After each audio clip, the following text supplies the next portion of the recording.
To most of us, they're a nuisance, but to others, they can mean being conned out of thousands of pounds. Scam mail delivered through the letterbox telling you you've won prizes and you need to send money to receive them is a growing problem. And here in the East Midlands, a campaign sprung up to have them made illegal. Des Coleman has been to meet the family of one victim.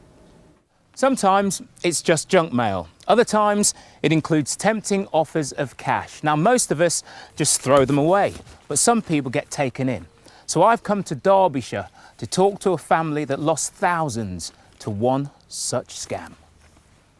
This is 3 months' worth of scam mail that Brian and Candy, you had redirected from your father's house. That's correct, yes. How did it affect him? My father became totally absorbed and addicted, to the extent that if he got a letter like this, he would not do anything else that day until he'd filled in the forms, been up to the post office and sent off his cheques to the criminals. He would refuse to do anything with the family until he had done that. He was so addicted. £150 a week, £5,000 a year. We worked out that since he's been doing this, he must have spent over £30,000. So what do you think can be done? 3 things need to be done.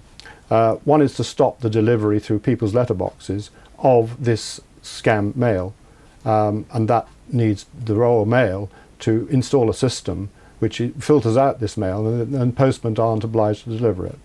The second thing is that Parliament needs to strengthen the consumer protection regulations to allow trading standards to take much more aggressive action against these criminals and their conduits who are delivering the mail. And the third thing is that ministers need to recognise that this is an illness. This is an addiction just as much as alcoholism or drug addiction. Well, Marilyn Baldwin, the founder of the Think Jessica charity, is here now. Marilyn, I read yesterday on your website about your mum being scammed, and it was genuinely heartbreaking to hear her story. She was in her 80s. Can you describe to me the sort of day-to-day bombardment and how overwhelmed she felt by this? Yeah, well, what happened to my mother, in a nutshell, she responded to one of these letters. Her name was put on what's called a suckers list, and over the 5-year period before she died, she received around 30,000 criminal letters delivered by the Royal Mail. We tried to get help. We tried to make her understand that she was being scammed and redirect the post, but there was absolutely nothing we could do. We couldn't get power of attorney. We couldn't do anything. It was just a case of standing back and watching her do it. Nobody would help. And what effect did it have on her mentally, physically? Mother stopped going out.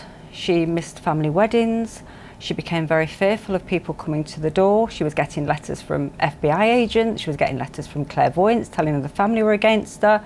Lottery officials telling her she'd won money. It was a whole cocktail of fictional characters that actually formed this delusional world that became her reality. And you've set up this charity, obviously based here in the East Midlands, but this is a much bigger problem than just here, isn't it? Oh, it's a massive problem. I mean, through the Think Jessica website, we can be alerted to 22,000 victims in one day that have collectively lost £500,000.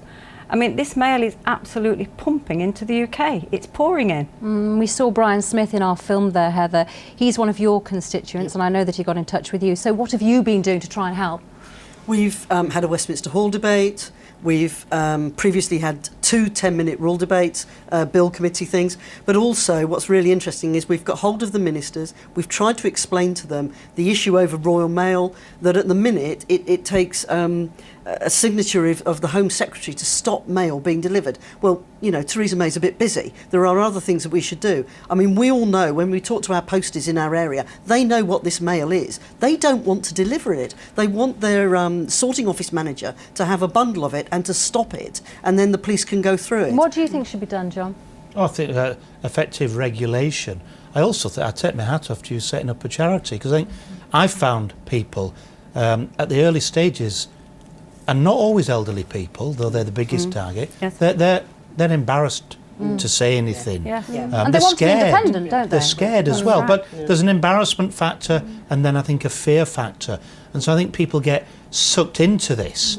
That's been my experience, and horrendous losses. Marilyn, are MPs like the two here, are they doing enough? Well, what should they be doing? 2009, I actually addressed MPs in the committee room at the House of Commons, And I thought things were going to be done then. I spent an afternoon That's with 4 years ago. with the Attorney General.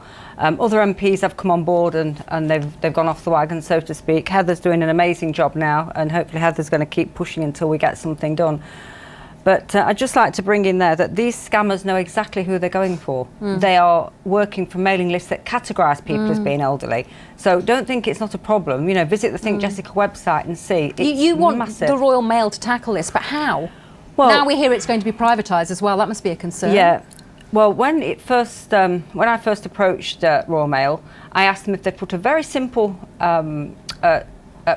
felicit A flyer or something like that, or a in message. place, where they could actually flag up victims that were getting a lot of this type of mail. And they said that it was impossible to do. I mean, you think of a pensioner getting 100 scam letters a day and they can't be flagged up. They do tell us, actually, we contacted them and they said that they have cancelled 10 contracts in recent years and they understand the upset scam mail causes. That's what they've told us. Yeah. But they're not doing enough, is what you say. Well, no, I mean, all this mail that's coming through now, if you've only got to look at that, that's a printed Royal Mail stamp. Now, the person who sent this, the company that sent this, can actually be traced by the PPI number on that stamp. So cancelling 10 contracts is only the tip of the iceberg. There's thousands of these criminals perpetrating the Well, what we're doing contract. now is we're taking it forward with trading standards. And East Sussex Council are going to be the hub.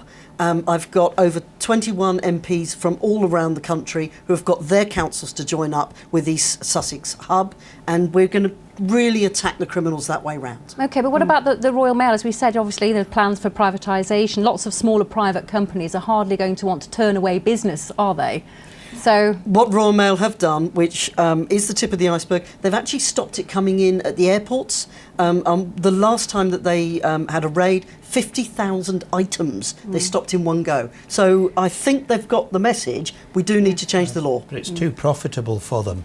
I mean, all the viewers know we all get junk mail of different kinds. not And the the Royal- volume This that isn't No, that no, junk. no, Baron's been no, This no. talking isn't about, junk. yeah. This is scam. Junk mail's legal. This is No, criminal. but it's the Royal Mail is making vast amounts of money out of people buying and selling mailing lists and sending things out that people haven't So you're asked saying that for. it's not in their interest to act on this? And or it's do not in their anything? commercial interests, and we as legislators need to make it in their commercial interests. Yeah, and we have to raise awareness. And what we do at Think Jessica is we're trying to educate victims and potential victims so that when these people receive our literature and they get one of these letters, they think it's one of those, I've heard about this, and they don't respond.